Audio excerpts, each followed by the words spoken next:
گرم ڈھکن جب ہاتھ پر لگا تو سی کرنے لگا، تم بھی نہ جاسم، کب جائے گا تمہارا بچپنا؟ رضابہ نے اس کا ہاتھ پکڑا اور جلدی سے اس پر شہد لگا دیا۔ ہاتھ کی انگلیاں سرخ ہو چکی تھی۔ جاسم سی کر رہا تھا۔ رضابہ اس کی انگلیوں پر پھونک مار رہی تھی۔ ابھی نہا کر آئی تھی، اسی لیے بالوں پر جوڑا باندھ رکھا تھا جو اچانک سے کھل گیا تھا۔ سر کا دوپٹہ بھی ہٹ چکا تھا۔ رضابہ کے لمبے گھنے بال کھل کر بکھر چکے تھے۔ پہلی بار جاسم کی نظر اس کے لمبے گھنے بالوں پر پڑی تھی۔ کچھ پل تو بڑی محویت سے اسے دیکھتا رہا۔ اس کا سفید رنگ، غلافی آنکھیں اور ریشم جیسے بالوں کو دیکھ کر کچھ پل کے لیے وہ آنکھیں جھپکنا بھول گیا تھا۔ تو رضابہ کے چہرے پر چھائی پریشانی دیکھ کر پہلی بار اسے کچھ ہوا تھا، لیکن پھر فوراً سے سنبھل گیا۔ اپنا ہاتھ جلدی سے رضابہ کے ہاتھ سے کھینچا۔ وہ غصے سے اسے دیکھنے لگی، کہنے لگا، اتنی بھی تکلیف نہیں ہو رہی جتنی آپ فکر کر رہی ہیں۔ یہ کہہ کر وہ اپنے کمرے میں چلا گیا۔ اپنے آپ پر کچھ افسوس ہونے لگا کہ اس نے رضابہ کو یوں بے خود ہو کر دیکھا تو دیکھا کیسے۔ بہرحال اپنے آپ کو جھٹکنے کے بعد وہ کتابیں لے کر بیٹھنے لگا تھا، لیکن آج پڑھائی میں بھی دل نہیں لگ رہا تھا۔ کھانا کھانے کے دوران بھی جاسم کی نظر گاہے بگاہے رضابہ پر ہی اٹھنے لگی تھی۔ جس عمارت میں رضابہ اور جاسم کا فلیٹ تھا، اس کے سامنے قاسم کا فلیٹ تھا۔ وہ بھی پاکستانی تھا، جاب کے سلسلے میں وہاں پر رہتا تھا۔ ایک بار واک کر کے جب اوپر آیا، اسی وقت جاسم اپنی یونیورسٹی جا رہا تھا۔ رضابہ بار بار یہ نصیحتیں کر رہی تھی کہ جاسم، بازار کی کوئی چیز مت کھانا، کینٹین کا کھانا تمہیں ویسے بھی مسئلہ کرتا ہے، دیکھو میں تمہارے لیے سب کچھ بناتی ہوں، اس لیے کھانا گھر آ کر ہی کھانا۔ اور ہاں، اپنا ٹیسٹ ٹھیک سے یاد کیا ہے نا تم نے؟ پتا ہے نا سیمسٹر کے پیپر کتنے قریب ہیں؟ پہلی بار قاسم کی نظر اس خوبصورت سراپے پر پڑی تھی۔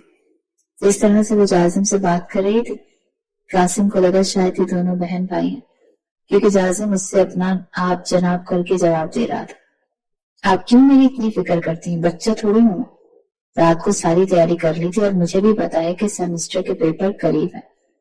اچھا، دروازہ اچھے سے لاک کر لیجیے گا۔ یہ کہہ کر جاسم جا چکا تھا۔ اس سے پہلے کہ رضابہ دروازہ بند کرتی، قاسم نے ہائے ہیلو شروع کر دی۔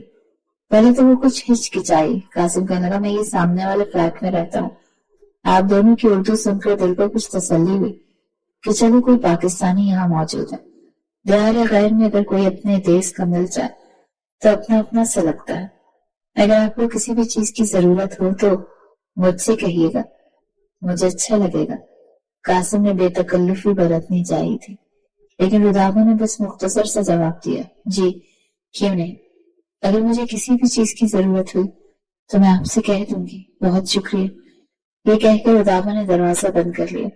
اسے کوکنگ کا بہت شوق تھا، اس لیے سوچا کہ پڑوس میں بھی کھانا دے دینا چاہیے۔ اس وقت رضابہ یہ نہیں جانتی تھی کہ قاسم اکیلا رہتا ہے۔ اسے لگا ہو سکتا ہے اس کی بیوی بچے ہوں، اچھا ہے اگر اس کی کسی پاکستانی خاتون سے دوستی ہو جائے، اس کا بھی دل لگا رہے گا۔ آج اس نے جاسم کی پسند کی بریانی بنائی تھی، ساتھ میں ٹرائفل بھی بنایا تھا۔ جاسم کھانا کھانے کے بعد یہ کہہ کر باہر نکل گیا کہ یونیورسٹی کے کچھ دوستوں کے ساتھ شام کو کمبائنڈ اسٹڈی کرنی ہے، اسی لیے میں رات کو 10 بجے ہی آؤں گا، آپ کھانے پر میرا انتظار مت کیجیے گا۔ یہ کہہ کر وہ جا چکا تھا۔ پورا دن رضابہ کو بس جاسم کا انتظار ہی رہتا تھا۔ وہ ہوتا تھا تو باتوں میں رضابہ کا بھی دل لگ جاتا تھا، اور اگر میں اکیلی وہ گھبرانے لگتی تھی۔ ابھی بھی وہ جا چکا تھا۔ شام کی چائے بنانے لگی تو احساس ہوا کہ اتنی ساری بریانی اس نے بنائی ہے، پڑوس میں بھی دے دیتی ہوں۔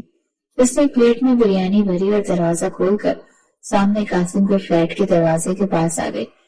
ڈور بیل دیتے ہی قاسم کی آواز گونجی تھی، کون ہے جی؟ دروازہ کھولے، میں آپ کی پڑوسی۔ دروازہ کھلا تو قاسم ٹراؤزر شرٹ میں ملبوس تھا۔ ابھی آفس سے ہی واپس آ کر فریش ہو کر کچن میں کھانا بنانے ہی جا رہا تھا، جب سامنے رضابہ کو دیکھ کر اس کے چہرے پر مسکراہٹ چھائی۔ ارے آئیے آئیے، اندر آئیے۔ قاسم نے فوراً سے جگہ دی۔ رضابہ ڈرتے ڈرتے اندر داخل ہوئی تھی، کیونکہ اندر لاؤنج خالی تھا، اسے کوئی بھی خاتون نظر نہیں آئی، اسی لیے لاؤنج میں ہی جا کر کھڑی ہو گئی، بالکل مین دروازے کے پاس۔